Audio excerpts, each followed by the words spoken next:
Hi, I used to work for the coroner's office for 16 years, so I'm just on here telling you guys stories of my experiences there. So it was this one call I went to on the freeway where someone had got hit by multiple vehicles. Now, it was sad because the person that had gotten hit walked out of the house unbeknown to the family that lived with this person, and this person had Down syndrome, and they were an adult, but their mentality wasn't an adult mentality. It was probably like of someone that was probably 1 or 2 years old. So they ended up getting out of the house and they were walking around for a while and ended up walking onto the freeway, not knowing, and it being dark outside, he had gotten hit by someone. Now, the initial hit, because he got hit at a high rate of speed, caused him to explode. Like when a body is hit at a high rate of speed, the body pops. Once the body pops, when other cars are passing by, if they didn't see this person get hit initially, they're just running over all these body parts and spreading them further and further apart on the freeway. So at this point, the person that initially hit him pulls over, calls 911, but is letting the 911 operator know that they hit this person. This person is still on the road and being ran over by the other vehicles, not knowing that they're hitting a person. They're just thinking they're running over like a dead animal or something in the road, because it doesn't look like a human being anymore. It looks just like chunks of flesh and meat and fat and blood, and people don't know what they're hitting because it doesn't look like the shape or form of a body. So once I get on the scene, the freeway has been shut down completely in the area that the body is spread. No cars are able to pass by anymore. The initial car that hit this person is still parked on the side of the road. The person that had hit the person, though, is removed from the scene. So now I'm on the freeway picking up the body parts and pieces and chunks of meat from all over the freeway that has been shut down. Now, how I do that is I can either carry like a bag around with me, and as I'm walking on the freeway, picking up the chunks and putting them into the bag, or I can just pick up the piece, walk it to my sheet and plastic, set it there. Walk away, pick up a piece, walk it to my sheet and plastic and set it there. That gets time consuming, and because the body pieces and parts are spread so far apart, I'd rather carry a bag and walk around and search for the different parts that have been pushed out all over the freeway. So I'm seeing stuff like intestines. Intestines are very, very long. So they'll be spread out on the road in like one long line because it's out of the body. So it's just spread out on the road. So I'm rolling it in because of how long it is. Now that's the small intestines. The large intestines isn't that big. So I'm picking up that. I'm seeing like the ears. I'm seeing pieces of flesh, like the skin. And you can tell what parts the skin are from. So like if it's the back of the person or the front of the person, you can tell if it's like the chest of the person or some of the arm. You can just tell because it still holds its form. Like, you know how our elbows can be like darker, like right there, you can tell that's an elbow from elbow skin. So we're just like trying to get as many parts as we can and putting them all together, not trying to shape the body into what it is. But like if I do find whole legs, I do put them normally where the legs would go. If I find the torso, I'll put the torso where it goes. Head and arms, same. I put it all where it would go in the bag, but I'm not really trying to put the person back together. And another way that we knew who this person was, because they had a distinctive like mark on their hand of a habit that they had that can help us identify. So those types of things like identifiers on the body, like tattoos and things like that, in these cases are really important because now the body is unidentifiable. Like you can't even tell who this person is by face anymore because they've been mutilated. And sometimes, like when I take these bodies back to the office to process them, sometimes they don't have fingerprints anymore. They've been scraped off, they've been mutilated, they've been run over, whatever the case is. I can't get fingerprints off this person, and sometimes they might not even have prints on file. So then we would go for dental records, or if we have some type of idea of who this person is, we can use DNA from the family members that we think they belong to with their blood and tissues and stuff like that. So there are ways to find out who people are. There's very few people that when I was at the coroner's office that were there and they were John Does for a long time. We just couldn't find out who these people were. It was very little bit of those people, but there were some there that we just couldn't get identity on. Hi, I used to work for the coroner's office for 16 years, so I'm just on here telling you guys stories of my experiences there. This man died. He was severely decomposed, and he had a dog. And the dog, obviously, since the owner died, wasn't getting food. So the dog started eating off his owner's face. So by the time somebody knew, to check on this man, like do a welfare check, his face was damn near skeletonized. Like he didn't have no skin on his face anymore. And he was a skeleton head, basically. But his body was still intact. It was just all decomposed and bloated and rotten and gross. It was like maggots in his armpits. It was just so nasty. And that was like one of the nastiest cases I had.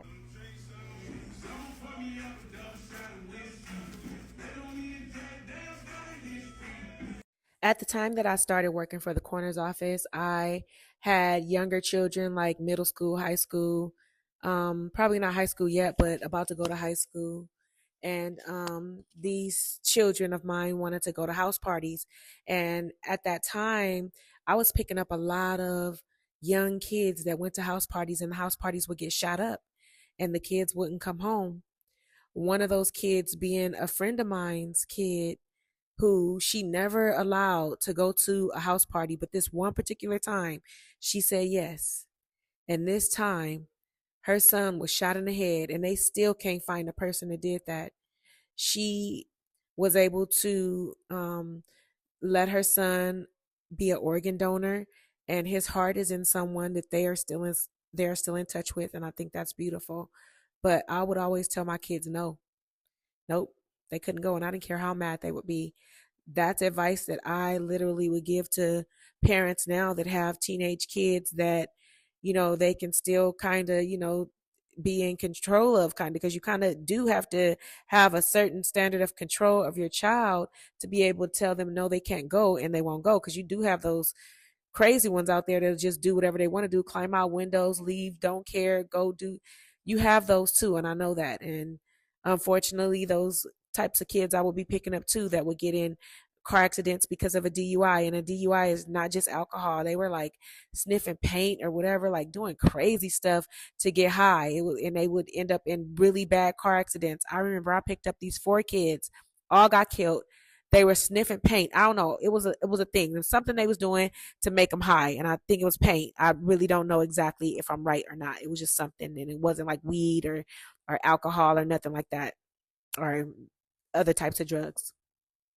And they were speeding on a freeway and ended up hitting a pillar, one of those big round pillars, so hard the car, like even if their seatbelt was on, either their seatbelt cut them in half or the seatbelt broke, and still they were ejected from the car, because all of them were, I think one of them was still inside the car, but the one that remained in the car was like twisted in such a way that you would, I mean, I can't even describe. It was just like they was twisted. They body wasn't supposed to be like that. They all were dead. They all had really bad injuries. I don't feel like any of them were open casket worthy, but I mean, they could have gotten fixed up by, if somebody wanted to pay a lot of money to get reconstructive art done on them, that's possible. You can't do that, but faces smashed, bodies mutilated. It was just bad. Hi, I used to work for the coroner's office for 16 years, so I'm just on here telling you guys stories of my experiences there. So it was this one call where there were some young parents, mom and dad mom was 19 and I believe dad was 18. And mom and dad got into an argument, and they had a young baby. The baby was less than a year old. So mom had told dad that the baby wasn't his. Like, out of being angry, she said, "This baby not yours anyway." Dad took his mom's car, the baby's grandmother, took his mom's car, drove it to the baby mama's house, took the baby. So now the mom calls the police, and now they're on like a high-speed chase. The dad has the baby in the front seat and and the police saw this firsthand, that we're chasing him because he's now being chased by the cops and he's not pulling over. It's a pursuit now. They see him stabbing the baby in the car seat. He ends up stopping at a house. I don't know what house it is. The police officers grab the baby. The baby's limp. The baby's dead already because he stabbed the baby multiple times in the car seat. He goes into a house. I don't know if he goes in through the window or whatever. The police are in there trying to tell him to stop. He ends up grabbing a knife and charging at the cops. The police kill him. And so now both the baby and the dad are at the coroner's office. And when I saw the baby, the wounds that the dad made on this baby are through and through. Like, he stabbed the baby multiple times in the like abdomen area, stomach area. The knife went all the way through the baby to the back. Like, the wounds were from the front to the back, multiple wounds in the baby. The dad was killed by a gunshot wound to the head. But just to see this baby like this was just crazy, because you don't imagine seeing children at all being murdered like any type of way. Like, it just was crazy to me to see it. It didn't bother my mental. It just makes me think, like, what was going through his head to be able to do something like this to his own child. Hi, I used to work for the coroner's office for 16 years, and I'm just on here telling you guys stories of my experiences there.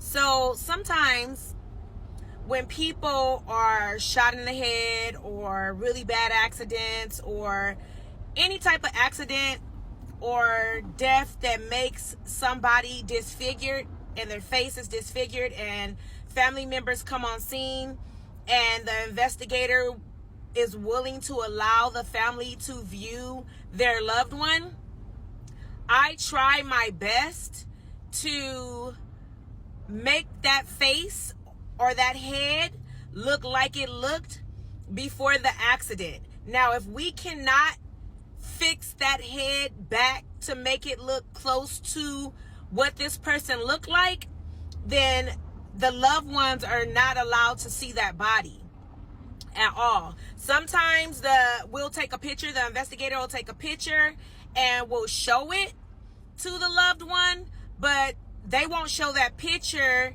if it's like too disfigured or too bad for that loved one to see and take in, because these pictures and the bodies being disfigured like that can really traumatize people. And a lot of times the family members or the loved ones don't understand the trauma that they're gonna have seeing their loved one like that. Now, I think because I was already into the field that I wanted to go into when my brother passed away and was missing for 6 days and decomposed, and I saw his body, it didn't traumatize me. So there is people that type of disfigurement or decomposition or whatever, there are people that doesn't bother, and I'm one of those people, but everybody can't handle stuff like that. Hi, I used to work for the coroner's office for 16 years, and I'm just on here telling you guys stories of my experiences there. So just recently, I don't know what made me do it, but I just looked up a case that I did in 2006, and it was of this lady who had the same name as me, who was stabbed over 170 times by a guy who she was messing with. He had a wife, so she was a mistress, and she was pregnant. It was found out that she had had a miscarriage a couple of days prior to being killed by this guy who stabbed her 170 times in her apartment. Now, the tenants in the apartment called 911 because they heard a bunch of screaming and a bunch of thuds in this apartment. So they ended up calling 911. The police found the guy walking down the street with a beard and blood-stained clothing. Now, this guy, this wasn't his first time doing this. Prior to this, I read that he had stabbed another lady 9 times and killed her, went to jail, got out, ended up shooting another lady in the neck. She was pregnant. I'm not sure if she was pregnant by him, but she was pregnant, and she ended up living and able to testify in court on this death of this young woman that was killed, that was stabbed over 170 times. Now, when I got to this scene, you would have expected way more blood, being that she was stabbed so many times. And at the time that I got there, I didn't know she was stabbed that many times. I just saw a lot of puncture wounds all over her body, and not all of the stab wounds were fatal. He was just literally poking her with this knife. I guess it was almost like if she was still moving or breathing to him, just kept going. He just kept stabbing. This guy ended up getting the death penalty. That is so satisfying to see. Now, when I got this case, I had only been at the coroner's office for a year, just a little over a year. So this was like one of the first cases that I had gotten that was this bad, where somebody was stabbed this many times. I mean, she was stabbed so much that it was just like overkill to me. It looked crazy to see so many gashes inside somebody. Hi, I used to work for the coroner's office for 16 years, so I'm just on here telling you guys stories of my experiences there. So there's this saying, here today, gone tomorrow. Well, this story that I'm about to tell is literally how I thought about that saying. I thought about that saying because of this story. Somebody was at the table eating their dinner and having a conversation while they're eating their dinner. They're having steak, and they end up choking on a piece of steak that they're eating. And the family, they did know the Heimlich maneuver, so they tried the Heimlich maneuver, but they couldn't get that piece of meat that was lodged in their throat out, probably because the piece was too big. So lo and behold, when we do the autopsy, we have to do the Y incision. We reflect that top part up because it's a Y like this, and then down the center. We reflect that top part up, and so your rib cage is exposed, and your esophagus, and your descending aorta, and just different arteries that are like in this area. We have to remove the rib cage so that we can get to like the neck and the tongue, because we remove the tongue as well. So in removing the tongue, there's like incisions that have to be made once we reflect all this skin back, because we're doing all this without messing with the skin of the neck, because people still have to have viewings and stuff like that. So we don't want to mess up this part of the neck. So we're doing everything from the inside so that we don't ruin that. So we're cutting in there to remove the tongue. Check the hyoid bone. The hyoid is a bone that if somebody was strangled, that bone breaks really easy. It protects the throat, and it has muscles and everything attached to it, like for the tongue and stuff like that. So anyways, we go, it's in a shape like a horseshoe, like it's a horseshoe shape. So we go in there. All that was irrelevant anyways, but I wanted to tell you guys like what we're doing. So we're going in there, we cutting everything that we need to cut, and we realize that that piece of meat that is choking it, that choked this man, is still lodged in his throat.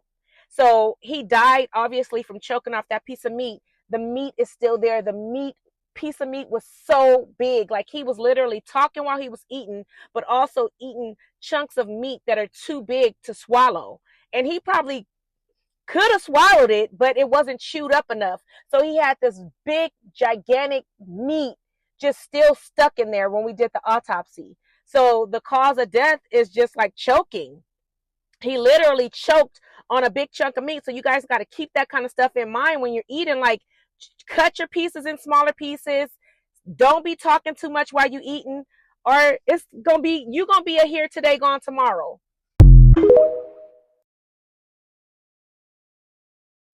Hi, I used to work for the coroner for 16 years, and I'm just on here telling you stories of my experiences there. Somebody said they wanted me to talk about what it looked like for like a charred body, what charred bodies look like. To me, these are bodies that like are extreme deaths. Also, any type of like really bad accident, like plane crash, helicopter crashes, those are like extreme deaths to me. So that's what I'm going to talk about today. So charred bodies, first of all, they smell like barbecue. They actually smell really good, and that's bad, but it's true. Like, when we burn, we smell just like meat, just like some meat on a barbecue. But as far as the body looking, what happens to the body when it's charred is the skin like blackens, just as if you're cooking meat on a barbecue. The skin blackens and it burns away until you get to the insides. Now, when it burns, it burns like it rolls back. Everything rolls back, like the fingers,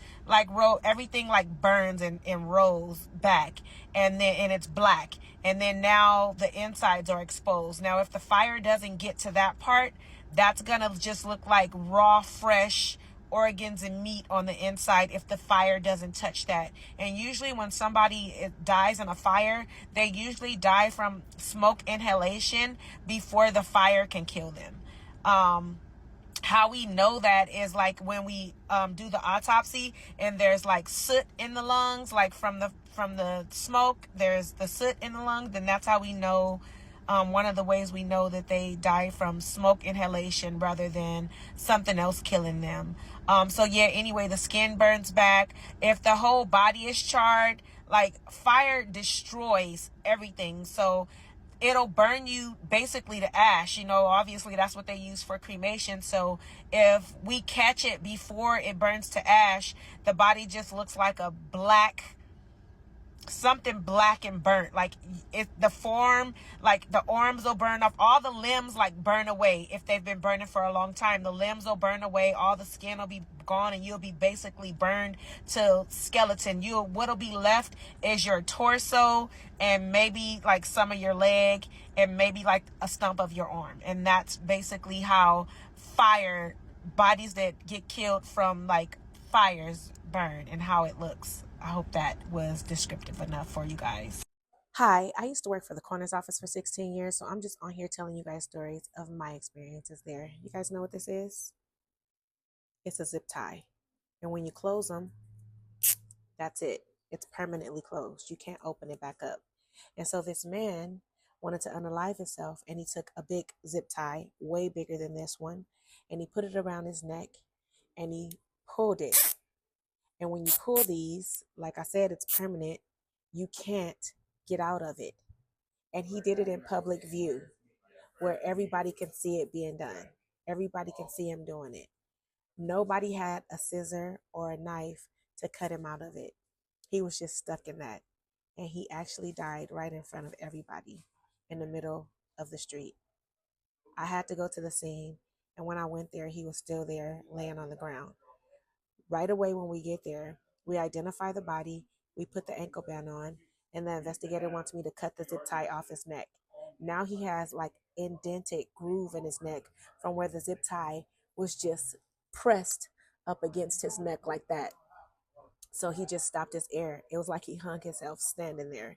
And it was just really crazy.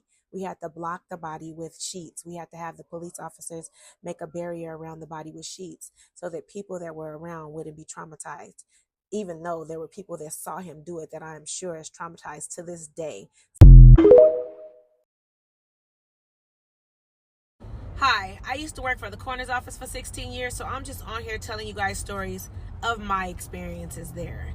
So it was this one call where this man was driving at a high rate of speed on a freeway, and I do believe he was under the influence, and he ended up hitting, you know how they have those metal pillar things in the middle of the freeway, sometimes on the sides of the freeway, and to hold those metal bars up, they have like these very thick square like blocks that are in the ground that hold those things up. Well, that square wooden pillar broke off because of how hard he hit it. Multiple of these pillars broke and implanted into his chest. So we had to get it cut off. So that at this time we called the fire department, because the fire department has tools that sometimes we need to remove people from cars, like the jaws of life, and saws and axes and just different things that we need to remove bodies from accidents that we can't remove the body from if they're stuck. So they get called out, they cut the pillar in half or whatever off, just so that we can get the body. But it was in his body through and through. It went from the front and out from the back. So he came into the office with this big gigantic wooden pillar inside of his body. Mess was crazy because it was big. And it's just weird seeing something like that impaled into the body.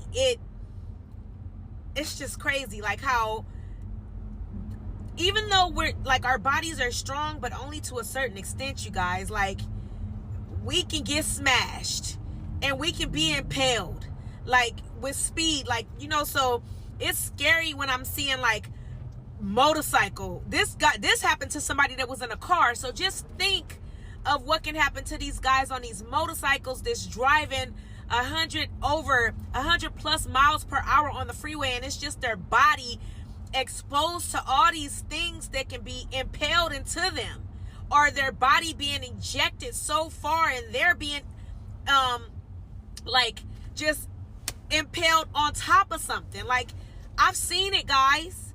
I've seen everything that, probably not everything that can happen to the body, but a lot of things that have happened to bodies that my eyes is just like. Hi, I used to work for the coroner's office for 16 years, so I'm just on here telling you guys stories of my experiences there. So it was this one call where this person climbed an electrical tower and jumped off of it because they wanted to unalive themselves. And when they jumped down, their body, the weight of their body hitting the poles on this tower, these metal poles on this tower, ripped them to pieces. They were hitting the pole and basically breaking in half. So when they hit the ground, it's just pieces of them on the ground. And it was just so horrible. The way it looked like it hurt, but I know that when you do stuff like that, it probably is like quick, like you die fast. And that's crazy to me how it, like, all of these things that I see, I still see all of them in color, but no, I don't have nightmares from it. No, yes, I can still eat. No, it doesn't bother me mentally. I was just able to handle it, and still am able to handle all of the memories that I have of all of these deaths that I've seen. I don't know how I do it. I don't know how I can, but none of it bothers me. Hi, I used to work for the coroner's office for 16 years, and I'm just on here telling you guys stories of my experiences there. So I remember having to go to hospitals and pick up people's babies. And when we go to hospitals, we take these big gurneys inside the hospitals and put the decedents on these big gurneys and cover them up with a cot cover that says Los Angeles County Coroner on the side. But when I used to go to the hospital to pick up infants and babies, I would just go inside, wrap the babies up in the sheet, and carry them out as if like I was swaddling them, and not putting them on that big gurney and covering them up with the cot cover. I just felt that was like, I don't know, like better for the parents if they were still there watching me wrap their baby up, and better for just me, I guess. Like, putting the small tiny baby on this big gurney just wasn't it. There was even an investigator there that when she would go pick up stillborns and things from the hospitals, because we had an investigator that was assigned to like newborns and newborn deaths and baby deaths, she would literally put the deceased baby in a car seat and take the baby to the coroner's office in the car seat. And I thought that was cool. I mean, some people can probably find that disturbing, but I thought it was cool putting the baby in a car seat instead of on a big gurney in the back of a van. She had him like in the vehicle with her in a car seat, and that was cool to me. She would also take like baby dolls to the hospital to speak to the mothers that have lost their child and ask like how the baby was, like what caused the baby, trying to find out like how the baby ended up dying, because a lot of people slept with their babies and they would suffocate their babies. So she would have to have the parents reenact what happened to them. And I mean, it can be disturbing to some, but we have to get answers. We have to find out what caused the death of these infants, and that's how we would do it. But I just wanted to share. Hi, I used to work for the coroner's office for 16 years, and I'm just on here telling you guys stories of my experiences there. So I wanted to talk to you guys about fires and people who die in fires and what it looks like. So car fires are really bad because sometimes these people get into accidents where they can't get out the car. Even if they're conscious, they can't remove themselves from the car because the car is crushed in a way where now the door is like stuck closed and there's no other way that these people can get out. And I get to the scene and the car exploded basically up into flames. It's not in flames when I get there because the fire is obviously put out when I get there so that I can retrieve the body. But sometimes some of the areas of the car and the body are still hot, so we have to be real careful. But what I wanted to say about it is bodies burn. Like, I don't really know how long these bodies that I've picked up have burned in these fires, but when they're burned all the way down to the bone where they just basically turn into dust and ash, you can't tell that was a part of the body. And then they leave like at the limbs. When bodies burn this bad at the limbs, they'll just be like the arm will be burnt off from here and off, and then it'll be like a stick sticking out, almost like scarecrow style. The face will be burned almost to nothing, like you can see part of the skull, and then the fire will probably or the head was probably bashed in, like some of the skull is like missing. I don't know if the skull sometimes is missing from the fire burning it away, or it got crushed in whatever accident that they were in, but you can see that the brain has been singed and cooked, and the skin, some of the skin on the burnt body is like charred, almost blackened, and then some of the skin is just like hard to touch, but then it busts open when it gets too hot, exposing the organs underneath, and then the organs start popping out of those burnt areas because the skin tightens up and stretches because the fire is like burning it away. And this is basically how everybody's that I've picked up, everybody's body does when it's burned in a fire. And it smells so good, you guys. I know this is weird, but it smells like barbecue. I literally feel like we're steak because that's how we smell when we get burned in a fire. I used to work for the coroner's office for 16 years, so I'm just on here telling you guys stories of my experiences there. So it was this one guy who liked this girl, and she lived in a high-rise building. And he would go to her house and try to ask her for her hand or try to ask her to be with him, and she kept denying him. It was this one day where she denied him, and I guess he just didn't like that, got fed up, whatever. And he went to the top of, like the top floor, which is the rooftop of her building.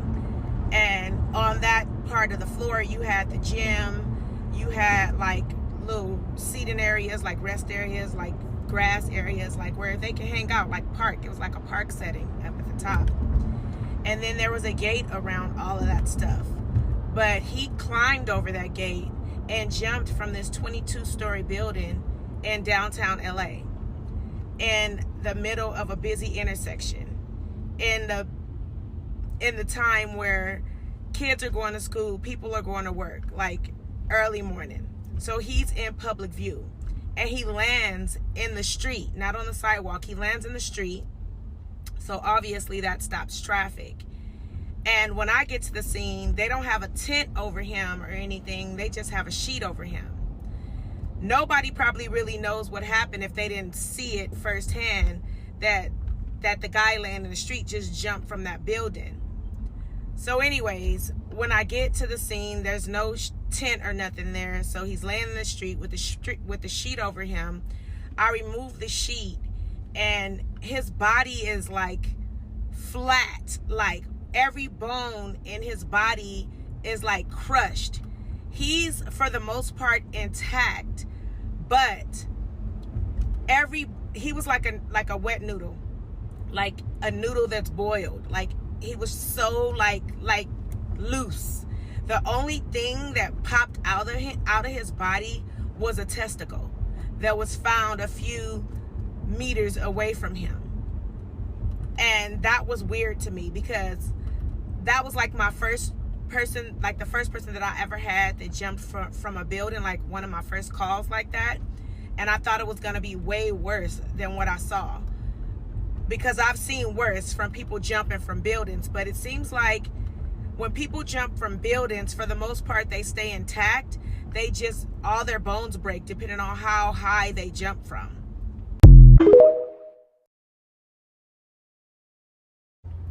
Hi, I used to work for the coroner's office for 16 years, and I'm just on here telling you guys stories of my experiences there.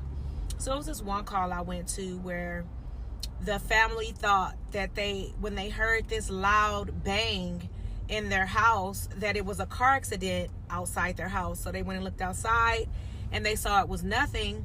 And so they started looking around their house, and they get to their son's room, and he had taken a large caliber shotgun, set it on the ground, put it in between his legs, and propped it up so that he can shoot himself in the head. When he did that, because of how high of a caliber this rifle was, or this gun was, it blew his head and the things that were inside of his head all over the room. His face was busted open. It was hanging like the meat on his face was like split, like it had blown up. Literally, it had.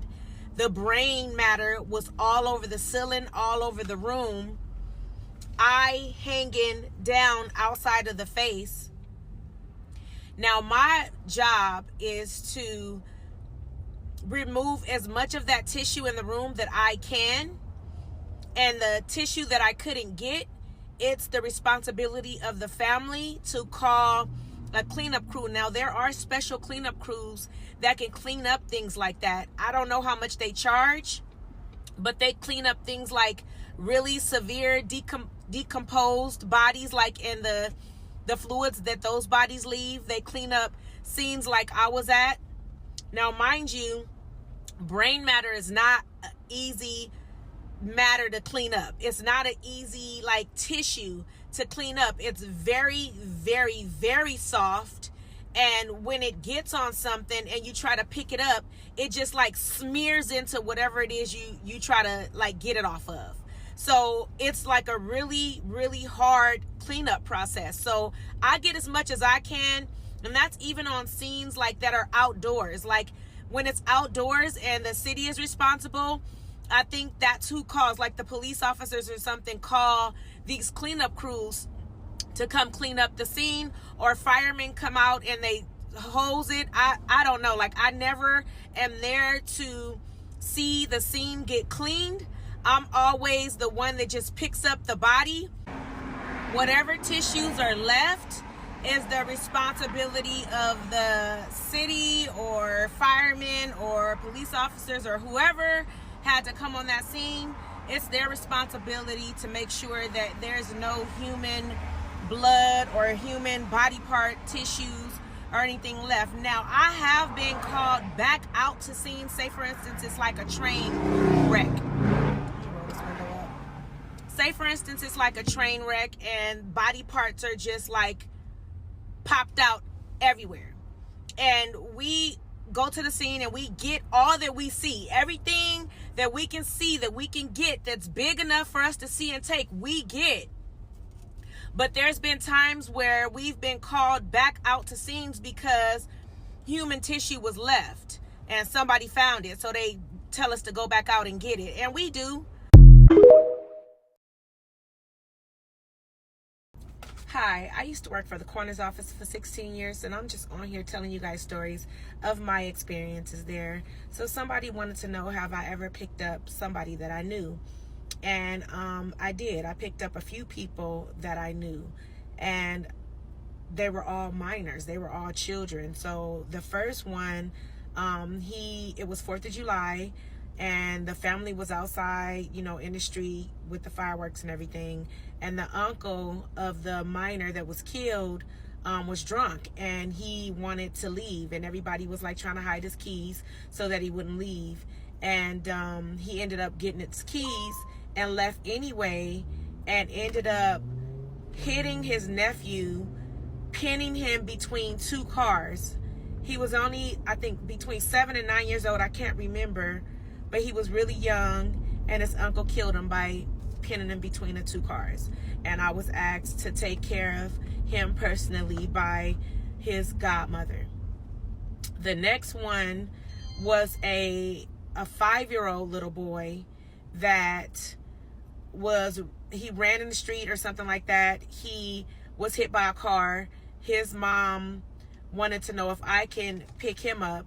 His injuries so the first one's injuries were lower body. It wasn't like he could still have an open casket. He wasn't disfigured or anything. The second one had head injuries where his skull, you can feel like his face was not distorted, but you can tell his skull was cracked up because his face was like, when you touch the head of a person, it's not supposed to like move or make cracking sounds. His head was doing that, and he had some broken bones in his body. The third one was of a friend whose son was at a party for the first time. She allowed him to go to a party, a house party, and he was standing out waiting on his ride, and there was a drive-by, and he ended up getting shot in the head, and he was on life support. She donated some of his organs, but he ended up dying. She wanted me to pick him up. When I pick up my friends or people that I know, when I pick up people that they love, like, it doesn't change. Like, I don't feel more emotional. Like I said, it's like my job, so I have to stay strong for them. I have to stay strong for anybody. Like, I can't be breaking down every time there's a death. Now, I do pay my respects and go to funerals and things like that, and that's where I'm more emotional. That's where, like, maybe I'll cry or something, because now I'm seeing the family and they're displaying their emotion and how they feel about the loss of their child or their loved one. And that's what bothers me, seeing other people react to what has happened. Like, I do not like to see that because I can feel them. Hi, I used to work for the coroner's office for 16 years, and I'm just on here telling you guys stories of my experiences there. So it was a call where a man was riding a motorcycle at high rates of speed, and he flew into another car, into the front windshield of this other car, and smashed the head of the driver. Now, the driver had minors in the car, one a teenager and one a toddler in the back seat, that did not die but witnessed all of this happening while they're driving on the freeway minding their business. The driver of the motorcycle died too. This is crazy, insane. It almost makes you scared to do anything because you're minding your own business and somebody flies into your car and kills you, and it's literally traumatizing the kids that are in the car with you. Your head gets smashed by somebody when you're driving the right speed. Like these kind of things are things that make you not want to leave the house.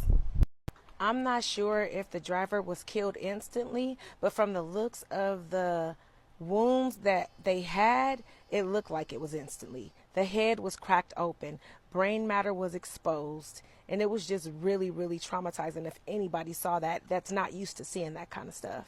Hi, I used to work for the coroner's office for 16 years, so I'm just on here telling you guys stories of my experiences there.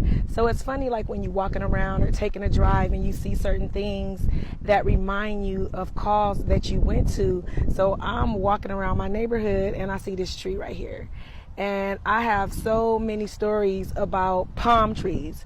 So it was this one time where I went to a call, and it was in this person's backyard, and they needed to trim their palm tree. At the bottom of these palm trees, the leaves that die, they don't fall down by themselves a lot of the times. What happens is they just grow out, they die, and then they cause like a big bush of like dead like leaves at the bottom of the like nice leaves that are poking up at the top. And so people, you know, they want to get that cut off because it doesn't look good, right? So this one man decided that he was going to go up into his tree and cut those leaves off on his own. And so what he did, he used like a leather strap to not hoist himself, but, you know, climb up the tree. That's what he used, a leather strap. And he had a samurai sword, kind of like a big axe that he was like chopping the leaves off with. So he climbs up to that tall tree. He takes his axe or whatever that is and hacks off the leaves that are dead, and end up accidentally hacking the leather strap that was holding him up in the tree. Now, he was really heavy set, and he fell down head first on the ground in his backyard right next to his tree and broke his neck and killed him right there on the spot.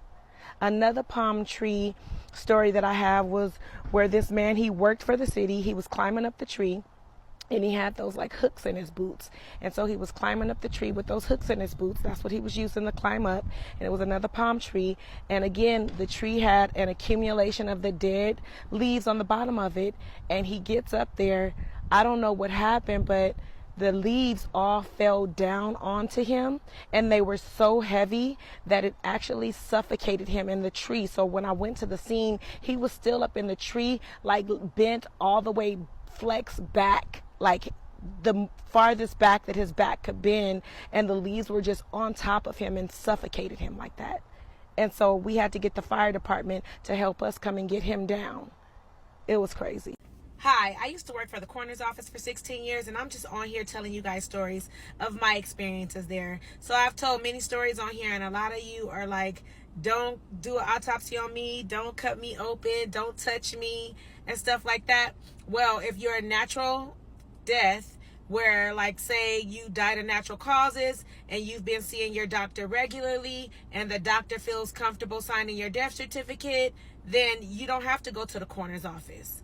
But if your death is all of a sudden something unnatural, something violent, any types of accidents, even if you are dying of something natural but you were in a car accident, you have to go to the coroner's office. They have to do an autopsy so that they can determine the cause of death. It's a medical legal process that has to take place in order to make sure this is the way this person died, this is the manner this person died. So the autopsy is just to determine what the cause of death is. And if it is something natural, like say for instance, they just never went to the doctor, so there's no doctor that can sign their death certificate or that even feels comfortable signing their death certificate, the coroner's office will do the autopsy and find that this person had clotted arteries, their heart was bad, and they can see all this once the autopsy is done. So then the coroner is able to then, or the medical examiner is able to then determine that this person died of like a heart attack or something that stemmed from coronary artery disease, because they saw all of these arteries clogged up. But any type of accident, suicide, homicide, you haven't been seen by a doctor within 20 days and there's no doctor that feels comfortable signing your death certificate, you're a coroner's case and you will get an autopsy. Some bodies, people that don't have autopsies are like people that hang themselves, suicides, people that obviously like have been like dismembered or like busted open, for instance, by a train. Like what autopsy, they'll call it an autopsy, but you're really not doing anything but looking at the organs and the pieces. But basically it was like blunt force trauma or whatever, like whatever hit you that made your body like that, that's the cause of death. And so now you're all in these pieces, and so there's not really, we can't cut you open because you're already open. So you're getting an autopsy if you were in a car accident, you overdosed on drugs, you got killed, like you were stabbed by somebody or shot by somebody, strangled by somebody. That's a full autopsy. You just die out of nowhere. Don't nobody know what you died of. You're young and you just pass out. Like I had a case where this guy was at the gym jogging on a treadmill and just fell out and died right there in the gym. And this person was considered to be like a healthy person, always working out and doing stuff that they supposed to do.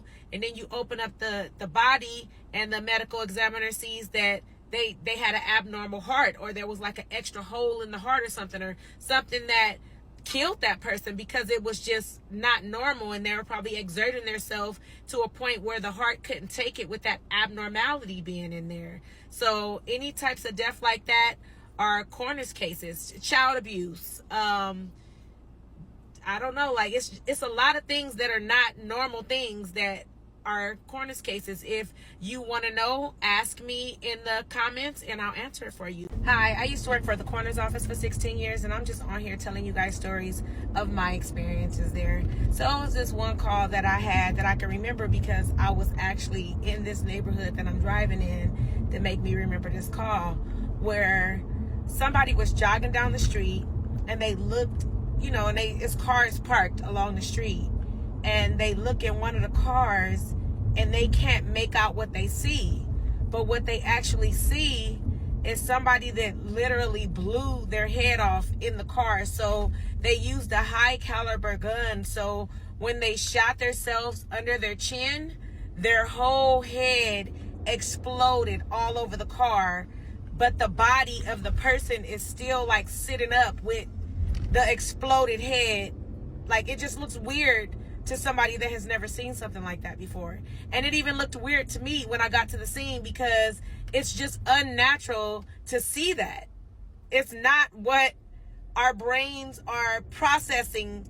We're processing that it's somebody sitting there, but not processing that it's a head like blown open. So when I get to scene to have to remove that person out of the car, I don't want any of that brain matter on me. So it has to be super careful. So I'm basically like just trying to drag the person out so that nothing gets on my uniform, because I still have to drive back to the office and probably go to another call after that call. So I'm trying to stay clean at the same time, remove this person out of this vehicle. Now they must have had to be sitting in there for some time because now the brain matter is sticky and stuck and dried up on different areas in the car and on the decedent. So it's just a matter of just being careful and having the skill to be able to do that. Hi, I used to work for the coroner's office for 16 years, so I'm just on here telling you guys stories of my experiences there. So it was this one call where mom and dad had got into it, broke up, and they had a child together. The child was probably like about 2 years old, and dad asked if he could take the baby to the park, he'd bring him back. The mom felt comfortable with that. She let him take him.